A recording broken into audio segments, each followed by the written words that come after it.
value-added economic activities to ones that are driven by local creativity and enterprise, including the public sector. Business has to be the engine of growth, and we must link ourselves to global value chains. Secondly, youth-fully integrated international development, recognizing our young people are valuable and creative assets, working with them as development partners towards Vision 2050, and with every household having a university graduate by the year 2050. Thirdly, a stable society where people are safe, secure, and prosperous, a goal that is premised on the development of networks, institutional links, community-based interventions and monitoring, and knowledge sharing. We need to re-energize our regional approach to the social challenges that we face in the Caribbean. Fourthly, environmental sustainability mainstreamed in the development process, an important element considering that the natural environment, including the blue economy, is a major element of the attractiveness of the Caribbean. And fifthly, a region built on clean, resilient energy systems that make use of plentiful, local, renewable resources and are capable of providing stable supplies of energy to all sectors of society, aimed at promoting energy security and resilience, minimizing the region's carbon footprints. Indeed, we must be ambitious, a Caribbean that is powered by renewable energy by 2050. I'm sure there are others related to governance and institutions, both at the national and regional levels, but we wanted to look at a few as a basis to initiate a conversation and to support a long-term vision for the Caribbean we want by the middle of the century. When taken together, these elements could address some of the major challenges that are common to the region and that require regional efforts to solve. I'm speaking twice, so that's good. Yeah.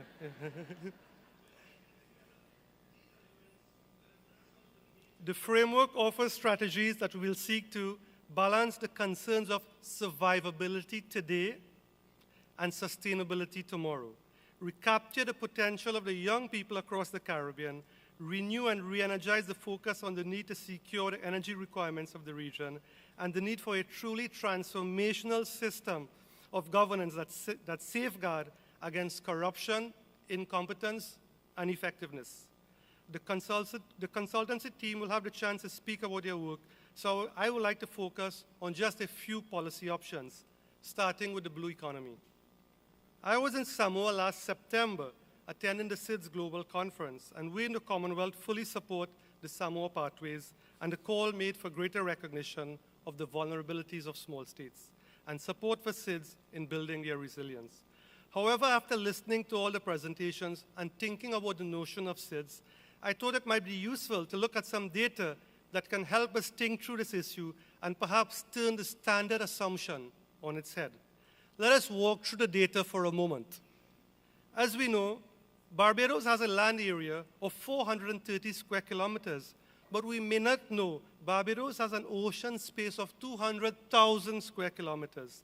St. Lucia has a land area of 616 square kilometers, but a maritime zone of 15,260 square kilometers. Grenada's land area is 344 square kilometers, but an ocean space of 27,500 square kilometers. In Trinidad and Tobago, Minister Dukaran and participants from Trinidad and Tobago, the land area is 5,198 square kilometers, but an ocean space of 79,000 square kilometers. In the case of the Bahamas, its land space is 13,900 square kilometers, but an ocean space of 684,000 square kilometers. We are currently supporting Bahamas to extend their continental shelf, which if successful will result in an additional 200,000 square kilometers of ocean space, giving it a total maritime zone covering approximately 884,000 square kilometers compared to its land space of 13,900 square kilometers. To my mind, we need to get out of the prison that imprisons us into thinking that we are small island states and sometimes miss what is most obvious. We could also think that we are medium or big ocean states, as in the case of the Bahamas. It is in this context we in the Commonwealth would like to propose an emphasis on the blue economy, embracing the concept of an ocean-based economy as a mechanism to realize sustainable growth. The premise being that the oceans can play a pivotal role in tackling the longer-term socio-economic and environmental challenges. The blue economy is potentially of major value to Caribbean countries. The opportunity to create more value out of existing and new resource streams cannot be overlooked. This must include both existing benefits and users, such as fisheries and shipping. Among the opportunities identified as having potential in the blue economy are marine fish farming, renewable energy, seabed minerals, and marine biotechnology. The Commonwealth Secretariat has been working with a number of countries in the region in this regard and will continue to do so. National ocean policies have been prepared for several countries, including St. Kitts and Nevis, St. Vincent and the Grenadines, and the Bahamas. A few countries have recognized the potential of the blue economy and are moving at a fast pace. The recently elected government in Mauritius has established a ministry dedicated to the oceans. Mauritius's neighbor, Seychelles, just recently established a new ministry, the Ministry of Finance, Trade, and the Blue Economy.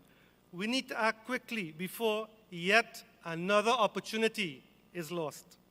Secondly, we would like to suggest a stronger focus on the diaspora from two standpoints. Firstly, that of the diasporic economy, on which some studies have already been done, and secondly, from the perspective of remittances. On remittances, when we think about the issue, we do not ordinarily reflect on the cost of remittances. We have been advocating, and Turkey, as the president of the G20, on 14th of April in Washington at the G20 Dialogue, made a renewed commitment to bring down the cost of remittances from 10% to 5%. This may seem nominal or unimportant. However, in the year 2014, this region received an estimated $5 billion United States dollars in remittances. Assuming the figure is constant for the next 10 years, a reduction in the cost from 10% to 5% could result in an additional $2.5 billion United States dollars being injected into Caribbean economies. For this to happen, sustained advocacy is required in ensuring that this G20 commitment is met. This is another concrete and specific area where additional financing can be injected into economies of the region without resorting to a cap-in-hand policy. Again, on the issue of remittances, and this is linked to the diasporic economy, when you look at the data for Bangladesh, which received an estimated 15 billion United States dollars in remittances in the year 2014, 40% of those resources went into investment and not consumption. We need to reflect on this and imagine or reimagine how our remittances can be structured accordingly and more effectively leverage our diaspora as investors and their networks. There are some good signs in this area, with Antigua and Barbuda recently establishing a diaspora village. Again, on the theme of innovative financing, we would like to table two specific initiatives on which we are working that can benefit the Caribbean. The first is a small states trade financing facility to help our entrepreneurs access trade financing through a system of guarantees. We are also aware there is indeed funding for climate finance.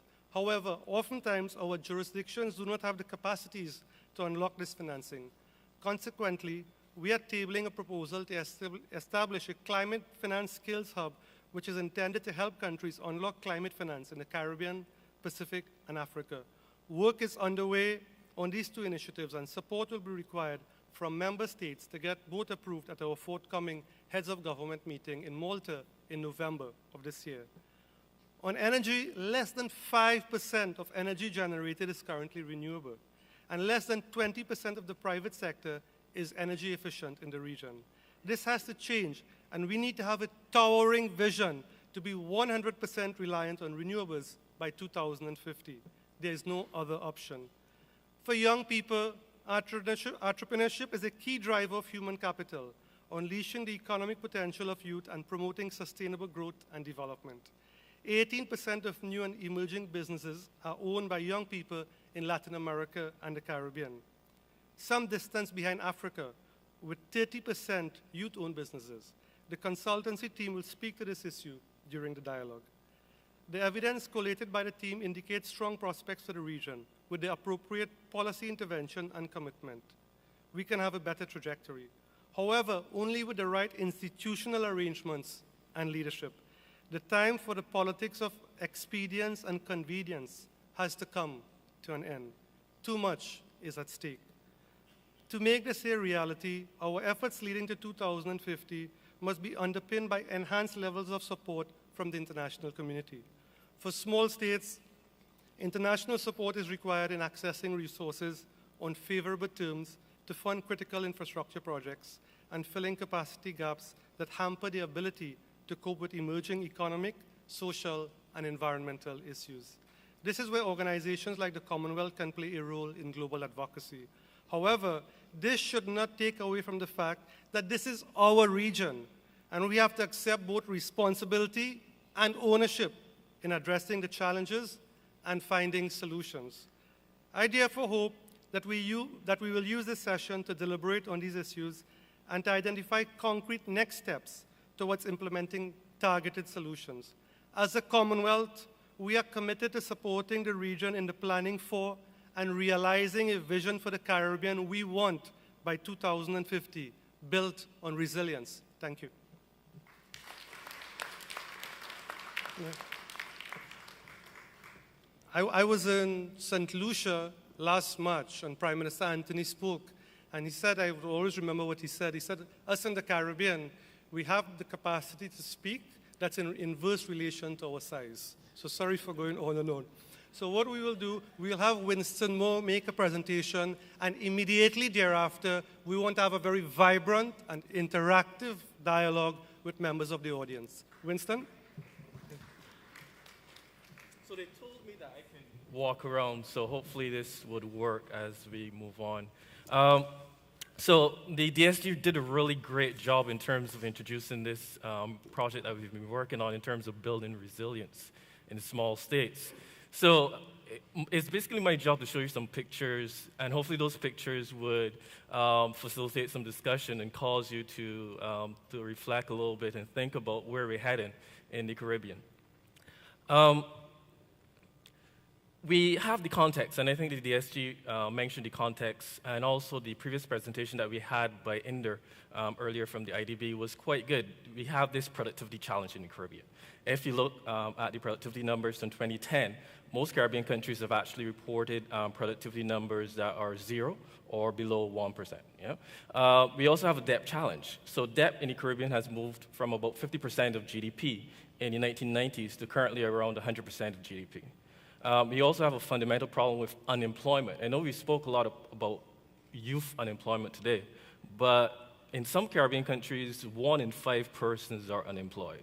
We're not just talking about the youth, we're talking about all individuals. 1 in 5 individuals are unemployed in some Caribbean countries. And then when you add the youth element to it, more than 2.4, if you multiply, the youth unemployment is more than 2.4 times the overall number. So you're talking about, in some countries, more than 40% of the youth being unemployed. So it's a fundamental problem that we have to face. And we also mentioned the issue with crime. So 6 out of the top 20 countries in the world in terms of homicides are located in the Caribbean. We're not going to flag those, but we know that the Caribbean is a very violent place. We always mention about the safety and security of the Caribbean, but it's a fundamental problem that we have to face. And then we also have these mega trends that are going to be impacting on the Caribbean economy going forward into 2050. The whole idea of the borderless economic systems. So if you look at most goods that are produced around the world at the moment, they're not produced in a single country. So we also talk about this whole idea of a competitive advantage.